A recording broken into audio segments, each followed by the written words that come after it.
Ready to discuss this section of power? Yeah. Oh man, I mean it was incredible. It was jam packed, just from the beginning to the end. I was stopping, taking notes every 5 seconds. It was crazy. Starting off with the weight room. My man's just trying to get his physical fit on, right? Yeah. Then comes Charlie Murphy. Wasn't that crazy? Yeah, it was crazy.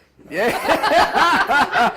I mean, it's like his whole interaction with Charlie Murphy being this bad guy in his life, has been really. I wish Charlie was healthy because Charlie was a good actor. He actually, you know, if you give him great lines, he can deliver. And he had his white brights in his mouth. Oh, no doubt. He was dead on. He was dead on though. I mean, every convict, I guess, in television and movies needs like a bad CO, you know, correction officer in their life. So Charlie provided that. See, I was coming from it from a different perspective. I'm going to try and speak slowly because I have a weird accent. I apologize. But because I come from a weightlifting background and I also do Krav Maga, so I'm watching that scene going, crap, how can I get out of this? Well, like that struggle is crazy, and that dynamic between the two characters really just made me uncomfortable.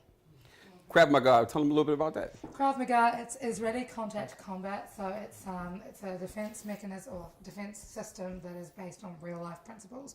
It was created in Israel to defend against Germany in World War II, and so it's all about how to get out of chokeholds, how to get out of any situation safe and alive, and preferably with the other person on the ground. Cool. All right, Long story short, she's a Power Ranger. There you go. That's what's up. It's from New Zealand, I'm not gonna lie.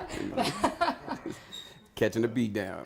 Well, speaking of catching the beat down, Charlie Murphy just is running out of control. Yeah. What is he gonna do about that? What goes to the next option? Hey man, I can't really speak on too many things, but I think he handles it well. Cool. So Cool. Keep watching. No doubt. Keep watching. Oh, so you got a little inside scoop. You can tell us something. You can't tell us something. I can't tell y'all anything. Oh, we got the gag order. Nothing you haven't already seen. Okay, all right. We can discuss what we already seen, though. So that's tight. So you got a chance to actually preview a lot of these episodes beforehand, huh? I get the opportunity, but I don't really do it when I get invited to like the little screenings and stuff back in New York. Been shooting, so a little all over the place, but every now and then I'll drop in and find out what's going on and keep up to date. You got to do that because it's a great show. It is. It definitely is. It's real. That's the thing. That's why Starz is like the only network that it could actually be on, because it's so uncensored that you get away with it all, right? Tell the real story. Real story. Cool. Yo, and I think that's why it's so popular, because a lot of people can relate to it on a different level, so it's not one of those watered down type of shows. And I would say like before Power, there wasn't really a show like that. Maybe The Wire, but other than that, there was nothing that really came close to it. So you have to go maybe back to Oz. There you go. You have to go back to Oz. I mean, being older, I went back to Oz. That was in the 90s. And some of y'all weren't even born in the 90s. But You seen the show? You seen the show? Okay. Oz was the show. So that it's been the realest show since I gravitated toward the show because just of that whole realness aspect. It's pretty cool. Okay. So moving forward a little bit with Angela, she's trying to work her little magic, her little devilment. She's trying to twist everybody every which way. We'll get to the later, the end of the episode in a minute. But, I mean, she's trying to twist Tasha around, and that doesn't seem like this is going to be, getting much leeway. But then Tasha always seems to really sit back and listen to what she says a lot of the times. So that kind of gets things in jeopardy a little bit. I mean, Angela is your textbook light-skinned chick. What you saying? What you saying? Each and every light-skinned woman in the audience. Every light-skinned chick is like that. Stop. I'm playing. Do not throw objects. She hit her man like, you're not going to defend me? I'm near that. Don't kill her. All right? Light-skinned lives matter. But you do raise a point, because you said it's a light-skinned chick, and so it almost came across as, for me, as the woman on the panel here, but it became like she was the manipulative person in the entire show. She's the manipulator, and why does it always have to be a female who does that? Just right? Because that's how it is in real life. Oh, David. Can you call some legs, please? Ryan, dang, you see this? Why they coming for me? Like, oh, gee, come on. Control your people. We got audience, man. Look, like, We take this serious. yo, I'm not from here. That's all I'm saying. I'm not from here. I got the New York. Yo, may my New Yorkers raise your hands, please? I got the New Yorkers on deck. Can the New Zealanders I raise got the New Yorkers on deck. Like, chill with all of that. This is not Take the that type of fifth. squeamish. The FAI. Fifth. From last season, how many people thought Lala was dead? Definitely. I thought she was dead. And Tommy killed her. Again. I thought she was dead. And I'm glad they brought her back. Because she won the episode. Winner! She won the damn episode. She didn't have to take off her clothes to win the episode, though. She didn't. So how did That was added bonus. It was an added bonus. It was method acting. That's what Method acting. She had to go to one of the schools, the method acting school. What's my motivation? What's my motivation? It's a lot of them. It's a lot of them. He's like, all right. Did she go to your method acting school? She didn't go to my school. We don't teach that in my school. You don't I think that's called like a stripper class or something. Move forward a little bit before we get Mark hung up in here. Up question. Well, I didn't really have a question. I just had a comment. With Tasha, I feel like you really can't trust anything that Angela says. You always have to go back to your base, which is ghosts.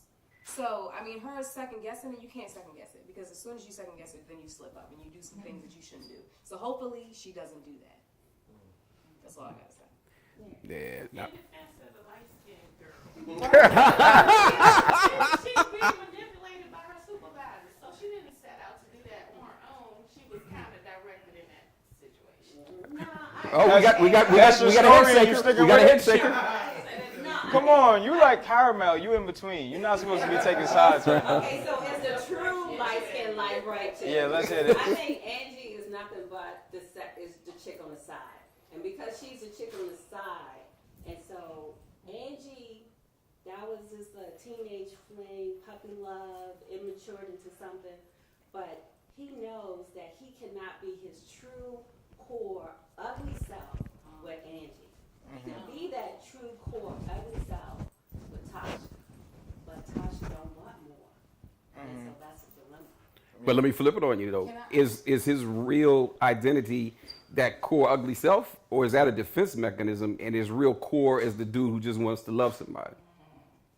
Don't we all have that in the core though? I think he's both. It's the young man. He's both. He wants more. He wants to be legit. He wants his family to be secure. He don't want to be watching his back. He don't want to have to kill somebody if he's in a situation. He's tired of it. He's tired of it. And he has kids. Tommy don't have no kids. Wait, you know So Ghost? Tommy can go do his thing. You know Ghost personally? You're talking like this a nephew, like She grew up with Ghost. She grew up. Look, I know him. From the hood, man. My family. That's my cousin Ghost. That's the end of the day. That's a man that loves his family and will do anything to make sure his family's good. I think the biggest thing she said was a side chick. It's always, trying to get somebody on your side because you don't have that security. And, if your side chicks happen to be light skinned, it's a light skinned problem, but it's not necessarily a light skinned problem. No, it's not a light skinned problem. It's a side chick problem. Although Angela is manipulative, so is Tasha. She's ride or die with Ghost, but she became manipulative in the jail scene when she said, "You're gonna tell me everything, or else." Now that's manipulation. Yeah, that's a power move. Now, I'm gonna need you to tell me, or bye boo boo. So basically, both people. That's brown skin, pretty brown skin, and light skin. So what do you have to say to that, Mark? Okay. Take the fifth. She's coming for me. Deeper water. And I don't think she's ready. I honestly, what I feel is like, Angela is in law. Their job is to manipulate. Especially so when you come across a person that you know you can manipulate, and that's pretty much your job, that's what you're going to do. So to clear up the joke that I made earlier, I really feel that's just what it is. And Tasha is pretty much this hood chick that was with a guy and they now have, so her understanding of certain things is not beyond street smart. So it kind of forces Ghost to be in that situation where you have one that is your ride or die that you grew with and that can provide this type of lifestyle for you, and then the other one that is more of the manipulative one, but that's puppy love or whatever the case is, but neither one of them can fulfill everything that he's trying to encompass, so like I think that's what the whole dilemma is. And to that point, Tasha is always reacting to something. She's not in a position of power. And she can't be because she's not making those power moves. She's not in a position to do that. And so she's going to be reacting to whatever Ghost does, to whatever Angela does, to whatever Lakeisha does. And so she's going to, unless she puts herself in a position to get out of that, she's always going to be reacting to something.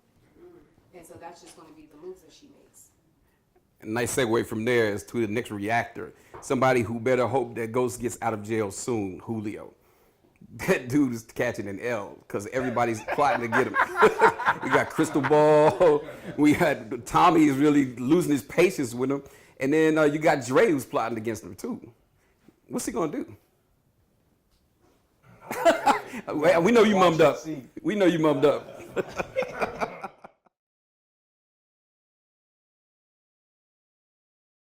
Okay, but moving forward with Julio though. So where are we gonna go with that character? I mean, he's running out of time. Man. He's running out of time. They're closing in on all ends. It looks like Sue might be trying to spy for him. Everybody knows who Sue is. That's the Asian chick that he brought into the club. She came and busted up the conversation between Dre and Crystal Ball. So I think she knows what's going on there, and she's gonna probably rat Dre out in order to get on Julio's better side. Well, it's about power. I mean, it goes back to the title of the show, and you see who has the power at different times. And ultimate power is Ghost, Tommy, under him. Yeah, Julio doesn't have a shot because he's going to catch. Somebody has to catch an L out of this whole thing. So you figure it's either going to be Julio or Dre. One of the two of those people, they're struggling for power. Same power, same position, distro. So I don't think he makes it out this season. I agree.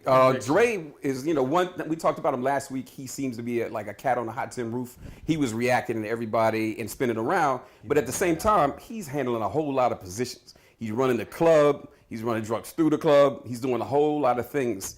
So he's kind of like a master of all trades at this point. And it's like Julio is just promoted to a level which I think is beyond him. And I think he's losing it. Kanan alias Slim. That he is playing a number on Tariq, man. I mean, he's giving Tariq a Christmas. Every kid, they want to have sex for the first time. Every kid wants money. Every kid wants excitement. And Kanan's putting all that on his plate and then acting like he's running things. Did you see him smile like a kid on Christmas morning when Tariq came down the stairs and he said, "Yo, y'all keep it down," like that? And he smiled at him like, yeah. So he knows exactly what he's doing. He's twisting that kid. And then now, he's introduced him to the young lady. That's going to be another hook. Is it going to be a hook because there's a relationship? Does Tariq get her pregnant? What's next? She ain't gonna get pregnant. I hope not. That would be a good turn. I want to see it come around. Hopefully. So you think you'll find love for Ghost again? Yeah, you generally kids, when they wake up, I mean, between 14 and 17, your parents are the enemy. Mm-hmm. They don't want you to do the shit you want to do. Excuse me. You can't use that. They don't want you to do the things you want to do. And at some point, I can remember anything my dad said was wrong. Oh, that's some wrong shit right there. Until you get out there and you get wrapped up and you call for daddy. You be like, oh my God.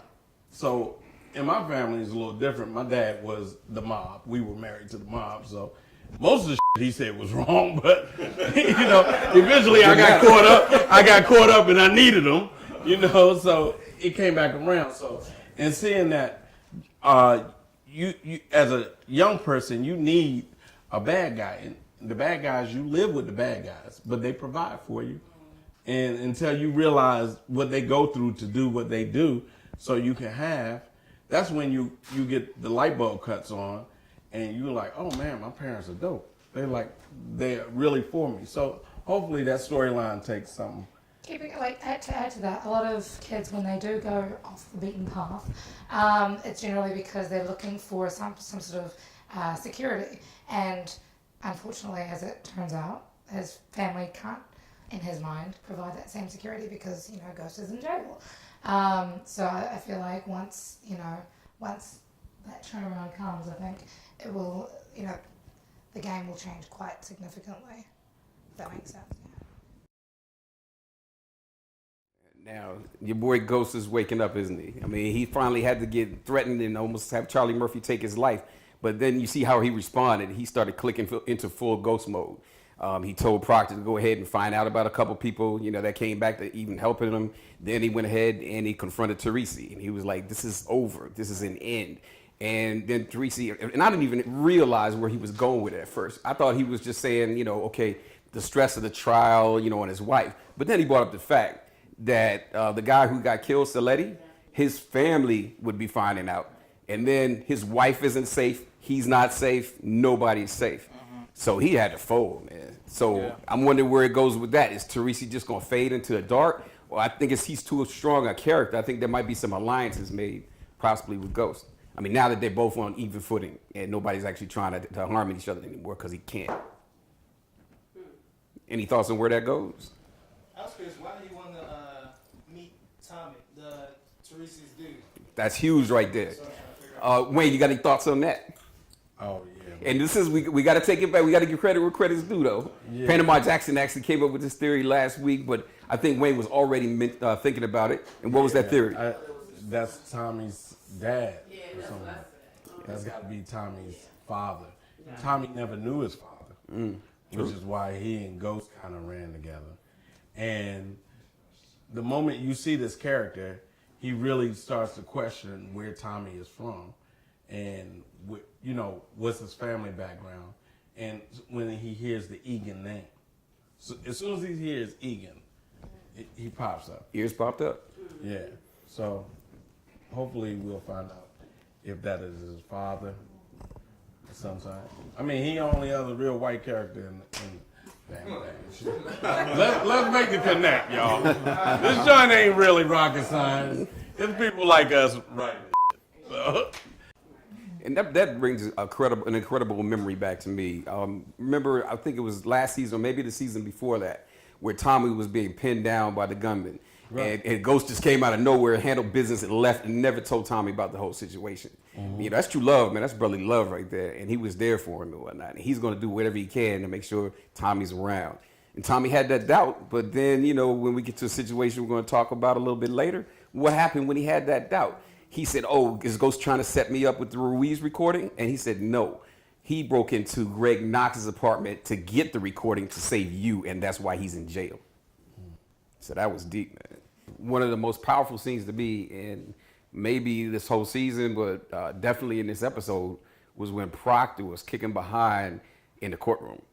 That was crazy. I mean, he basically put all the fingers were pointing at Donovan. He's the guy who signed the affidavit. He's the guy who found Greg Knox's body. He's the guy who found the gun. All these things that Donovan was involved in. And then meanwhile, he portrayed Ghost as a upstanding member of society, who hasn't had trouble with the law. We know a little different. But the point is that, he made that contrast, and then he got him to flip out. And, anybody would react that way. But then Silver, queued Ghost up. He was like, angry black man, and that made me kind of change my mind about Silver a little bit. I thought he was just a pompous ass when he came up on the show. But I mean, he seems to actually have Ghost's interests at heart. And so thank God, somebody who does that is going to be taking over for Proctor, because he's too good now. They had to remove him. And they did what they had to do it. But why is Silver judging him? In the meantime, he's defending him. Why is he judging him? Well, I mean, I've talked to a lot of cats who are public defenders, and what they do is they view that a lot of times as a necessary evil. So what they do is they defend, guilty people because they get more money to do that. And then they use that money to help other people. Yeah, but he's like, yeah, you might not have done this, but you're guilty of other stuff.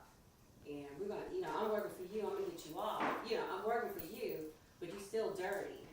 And what do you expect to be? But he's not charged for those other crimes. He's charged for a crime that he didn't commit. So it's still like, you're a lawyer, you're representing someone, and then you're like, yeah, I'm going to do it, but I don't like you.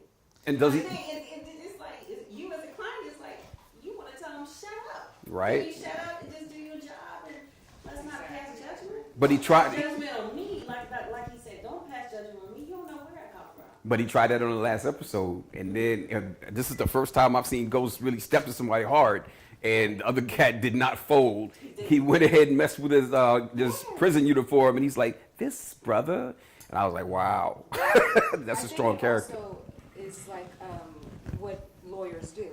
Like they play the devil's advocate. They want to get a rise out of you to see what you're going to do when you put you on the So that you could, especially because knowing that the people you're going against are going to go for that.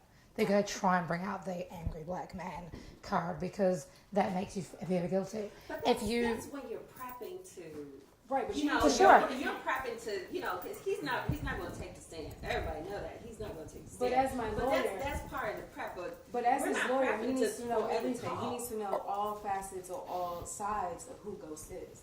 And so he's going to pull out all of those cards just to see what he has. Gotta push the His buttons. goal is to win That's the case. right. Gotta push. I need to know everything. Cross-examine him in You ain't his got to own push little all way. of them. You do. If I'm going to defend you well enough, you best You don't believe. have to push off Because the thing about it is, my when he was sitting down with him in the interrogation room and Ghost reacted the way he did, he said that's exactly what the angry black man is. He had to push those buttons to see what he was going to do. So tell him you don't act like that when you're on the stand. So everybody has that two side, or hopefully has two sides in them, or some people have three sides. That's on y'all. But is that your true self, where you find out at my core, am I an animal? Am I a beast? Do I just want to survive for me, or do I want to protect everybody? it's fight or flight. Yeah. Yeah. You gotta. So in that situation, he probably hates his true self.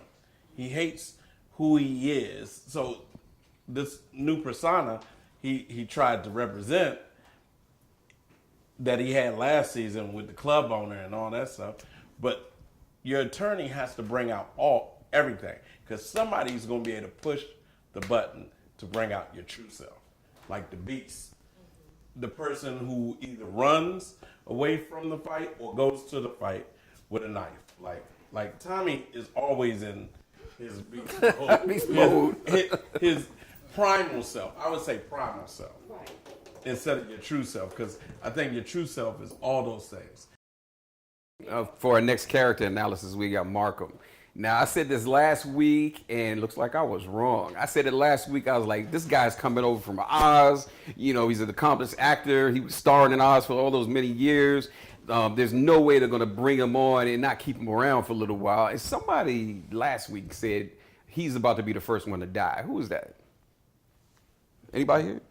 I said it. Okay. I said it. I'm Well, sorry, you were I right, was on. no doubt, because that totally fooled me. It totally caught me off guard, but it made sense because he had his finger in too many pies. He was trying to, I don't know what was the love for. Transparent. Right. mean, I don't know what his love was for Greg transparent. Knox at that point, but it's like, obviously they went through something together, but.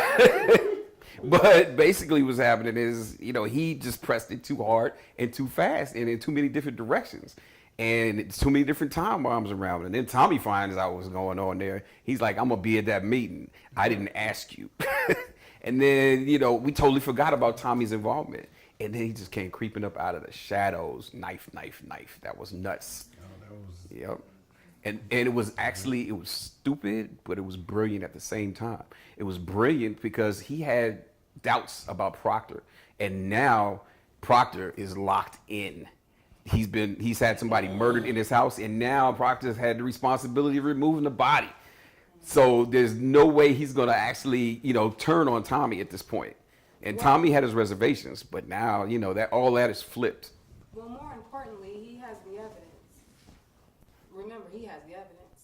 So he can do anything with that. Who? He has a copy. The of lawyer, that. what's his name? No, he's not gonna do anything with that I don't because know what he's going to do. no, somebody was murdered in his apartment. No, we're talking about the recording, The recording. No, Proctor has the evidence, is what you're saying. But number one, he doesn't know how many copies are out there, which is why he was like, Tommy, don't destroy this, give it back to me. Right. You know, so I mean, they got some evidence, but remember, the judge was heard about the evidence, and he was not going to allow that in his courtroom. And you can hear Tommy's voice; it's clearly and distinctly Tommy.